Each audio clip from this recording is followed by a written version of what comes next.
नमस्कार, एक बार फिर से स्वागत आप सभी का हमारे यूट्यूब चैनल में।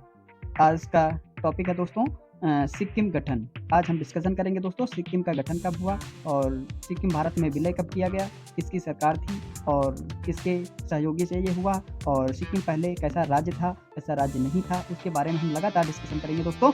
उससे पहले मैं आप लोगों से गुजारिश करूँगा कि आप हमारे यूट्यूब चैनल को सब्सक्राइब कर लें और दोस्तों में शेयर कर दें ताकि आपका सपोर्ट हमेशा बना रहे दोस्तों। और लगातार वीडियो को देखने के लिए हमारे यूट्यूब चैनल ज़रूर से ज़रूर सब्सक्राइब कर लें दोस्तों। सिक्किम का इतिहास ऐसा इतिहास है दोस्तों जैसा कि अदर स्टेटों का नहीं है, ठीक है दोस्तों। मज़े की बात तो ये है कि जब अपना भारत आज़ाद हुआ है, आज़ाद होने के बाद भी 28 वर्ष तक भारत से अलग था और खुद का राज्य बना था दोस्तों। और सबसे बड़ी बात तो ये है कि अगर हम लोग इस पे नज़र न डालते, हमारी सरकार नज़र उस पे ना डालती और यहाँ से भी चाइना भी कब्जा कर सकता था और अदर भी कंट्रीज इस पे जाके कब्जा कर करके हमारे भारत से निगरानी कर सकती थी और अदर भी स्टेट अपने में विलय कर सकता था। इसके लिए बहुत ज़रूरी था सिक्किम को भारत में विलय कराना दोस्तों।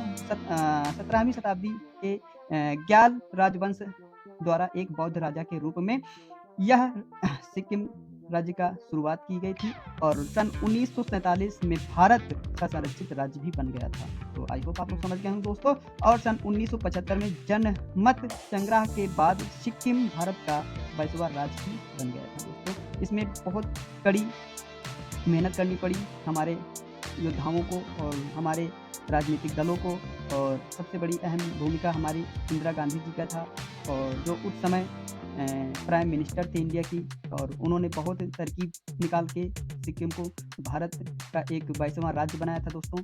आई होप आप लोग समझ गए हैं दोस्तों। सिक्किम के वासियों ने सिक्किम को स्वर्ग भी कहा जाता है और लिम्बू लोगों ने इसे नया घर भी कहा था और भूटिया लोगों ने चावल की छिपी घाटी भी कही थी। किसी ने स्वर्ग कहा, किसी ने नया घर कहा और किसी ने चावल की छिपी घाटी भी कहा। ये हमारे सिक्किम वासियों का कहना था दोस्तों। आई होप आप लोग समझ गए होंगे दोस्तों। और अगर हम बात करें सिक्किम स्थापना की तो 19वीं सदी में नामग्याल राजवंश के सिक्किम की स्थापना की थी। तब से यह चोग्याल राजा द्वारा एक शासिक बौद्ध राजा राज्य था और यहाँ पे वे लगातार राज्य किया करते थे जो कि 1965 से लेकर के 1975 तक आखिरी राजा थे वहाँ के और आखिरी राज्य शासक थे वो जो सिक्किम के लगातार राज्य किए थे। ठीक है, सिक्किम को लगातार नेपाल से कई संघर्ष करना पड़ा और साथ साथ उस समय सिक्किम के को नेपाल के हमलों का लगातार सामना भी करना पड़ा था, जिसके बाद सन 1817 में ब्रिटिश ईस्ट इंडिया कंपनी के साथ एक समझौता भी हुआ था और जिसमें सिक्किम और नेपाल के आपसी समझौते में नेपाल ने कई हिस्से सिक्किम को वापस भी किए थे, जिसमें से सिक्किम सन 1935 में एक संरक्षित राज्य भी बन गया था। सन 1935 में दार्जिलिंग के ब्रिटिश भारत में विलय के बाद सिक्किम एक संरक्षित राज्य बना जिसमें आंतरिक स्व की सत्ता तो थी, यानी कि जिसमें स्वयं की सत्ता तो थी लेकिन रक्षा और विदेश नीति भारत के नियंत्रण थी। कहने का मतलब है दोस्तों कि यह सिक्किम भारत में संरक्षित राज्य तो बन गया था लेकिन वहाँ की स्वयं की सत्ता तो किया जा सकता था, स्वयं की सरकार तो बनाए थी लेकिन जो नीति और रक्षा की व्यवस्था का रख रखाव करती थी वो हमारा भारत सरकार करती थी दोस्तों। आई होप आप लोग समझ गए होंगे दोस्तों। आइए देखते हैं सिक्किम भारत में विलय कब हुआ।